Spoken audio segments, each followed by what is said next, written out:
Oh.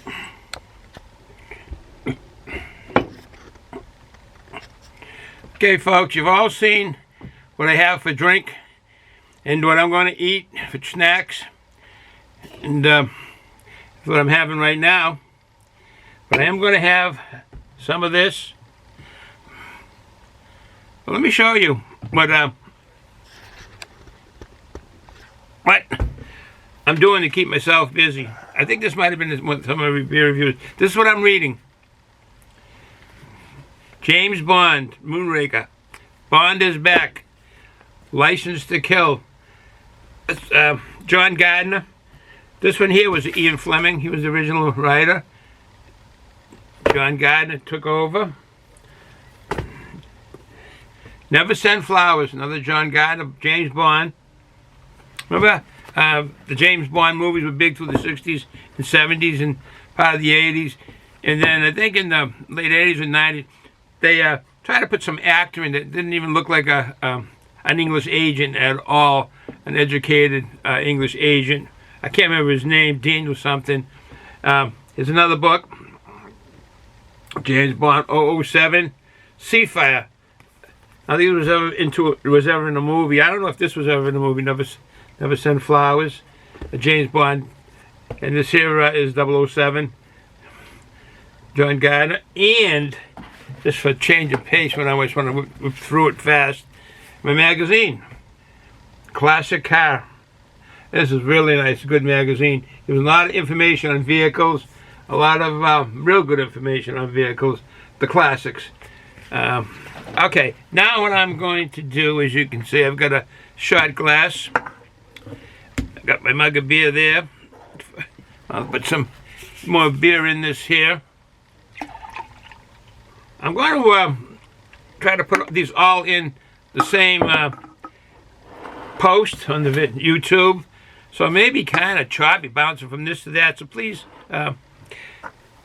understand, this shot glass, if you can see, is split.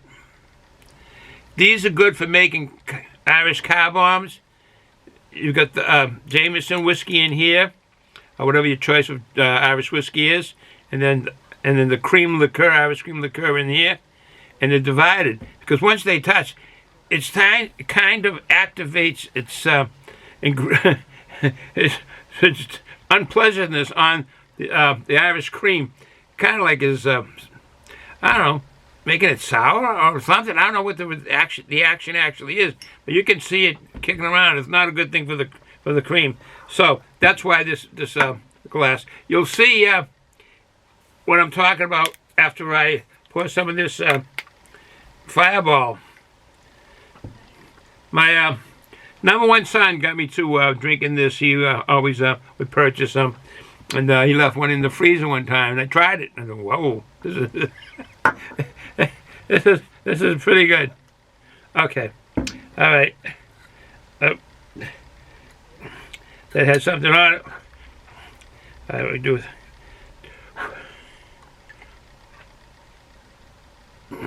Now you can see it's just on one side because it's divided, as I mentioned.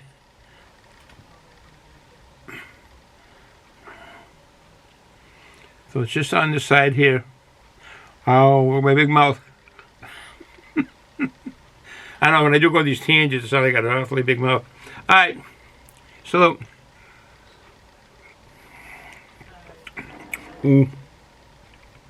how sweet that is. Oh, how hot it is. Oh yeah, that is good. I like that. Cinnamon. That is really good. Cinnamon whiskey.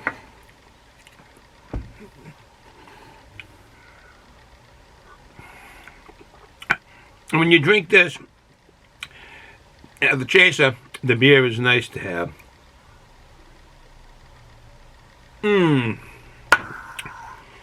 That was good. This is what I do in quarantine. Not all the time, not every day. I don't drink a lot. I just do a beer review, and it's just one beer a day, most times. Okay.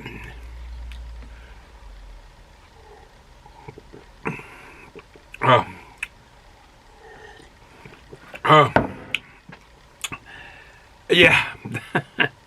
Gotta have some enjoyment in these times of quarantine. I hope you all are having some form of smiles and laughs and so forth during this quarantine. It's a terrible thing when it starts taking people's lives, which it has been. I feel so bad for Italy, the country of Italy. The numbers are staggering. And I feel bad for everybody in the world that this has happened to. And how it got into the United States at this rate of people dying and the numbers, it's unbelievable. All right, so the wishes and best go out to the state of California, New York. Terrible what's happening out there.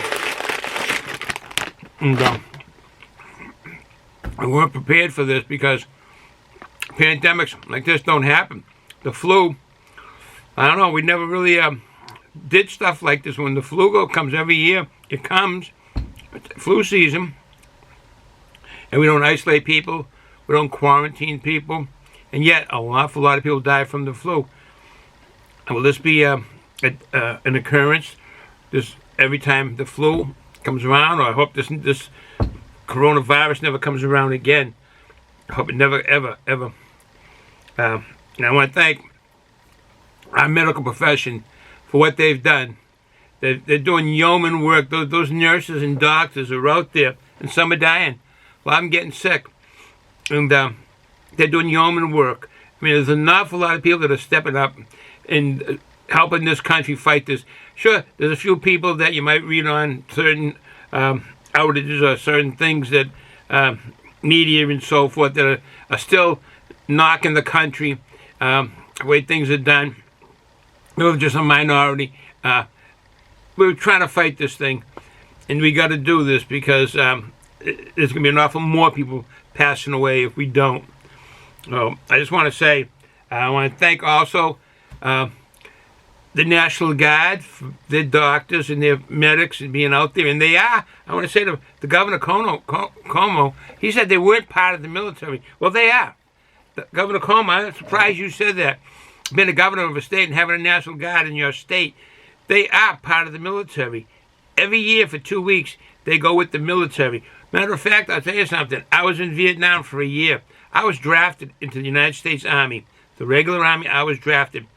I volunteered for Vietnam. I'd gone to Germany, Berlin, Germany, south of Stuttgart.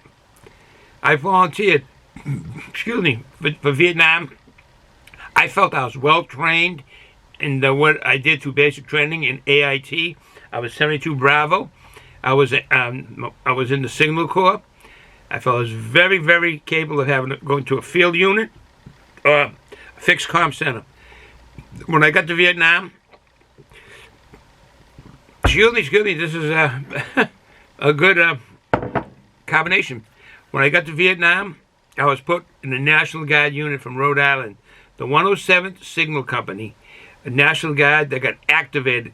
They're not the only unit that got activated during the Vietnam War. Other National Guard units did. Until I used to scratch my face. We've got to learn to stop doing that. Keep my hands off our face. To do that, I should have did this. And then scratch my face. Really, we have to learn. We have to adjust to fighting this virus. But back to the story. When I got to Vietnam, I was with the 107 Signal Company, as I just said, of the 1st Signal Brigade at Long Binh, Vietnam, and that was a National Guard unit. They got activated. I did get sent down to the Mekong Delta, the land of wet. For a whole year, nothing is really dry there. It's very wet. My heart goes out to all those guys that were in the 9th Infantry Division. Truly, I salute them big time. My heart goes out to them because I know what down the Mekong Delta was like. And I was in the Signal unit. I was in a field unit with the ARVNs, the South Vietnamese Army. I was with them, and it was wet. It was a wet place. I did get dry sometimes. Don't get me wrong. I wasn't wet 100% of the time, but most times I was a little bit wet. My feet were wet, and so forth, because it's the Mekong Delta, and that's what it was like. But anyways, I won't stay on that topic anymore. I just want to talk about get rid of this scourge of this country right now, coronavirus. We all got to stick together, do the right thing, wear scarves. When you go shopping, like I said, I show you all this stuff. My wife went shopping, and she didn't have a mask on, but she's going to start wearing a scarf to be more protective of herself. Wear a hat. She's got to be, these are things that we all have to do to beat this down, because it's just going to keep going around and around and around and around, and it's going to take people's lives with them. It's no longer what they were saying, the senior citizens, immune systems of people that are down, or the real young. Sure, it will take them, but it's taken people in their 30s, 40s, 50s. It's taken numbers of people. Why? We don't know yet, or they don't know yet. So I want to thank you all, nurses, doctors, National Guard, and all the responders, all the things that they're doing, yeoman work. Our truck drivers, the people that are working in these grocery stores, they're there right in the front line, if you want to call it. There's a number of people that are still out there being face-to-face with people, the cashiers, they're face-to-face. I feel like we owe them a debt of gratitude for what these people are doing. We can go to the store and be away from everybody, space ourselves, and yet these cashiers are there. If it wasn't for them, we wouldn't. If they just decided to close the stores, what would we do? I know there's been hoarders, those bums, those losers, those rascals that have hoarded a lot of stuff. And I know I can say harsher words about these hoarders. And they do things that are un-American. Like I say, I've been on Facebook, and I've read a lot of un-American things on Facebook. Why these people still knock the country, I don't know. I have no idea. It's their personality, I guess. And I don't want to go ranting, but I just want to say, really, appreciate these people that are doing this that are face-to-face, these hospitals. Any nurse, any doctor, any personnel that are working in a hospital, thank you. You're face-to-face with this. It may not be in your department, but it's going to leak its way through there. There are going to be patients touching and things going on, and I know now all nurses are wearing masks. I wish I was rich. I really do. I really wish I was, because I would send a lot of money to making these masks, the companies that are making them, and these small families that are making masks. I wish I could. I asked my wife, because I know Joanne Fabrics was looking for people to make masks, and I asked my wife because she can sew, but she really can't right now. I can't sew too well, and I don't want to take that material that someone that can do it. But my wife happens to have a problem with her wrist, a broken wrist, and she can sew. She got sewing machines, and she can do, but her broken wrist and her back hurts her sometimes, and she just can't do that right now. But she would. We'd be doing that as a family. So, with that said, I will kind of end it here.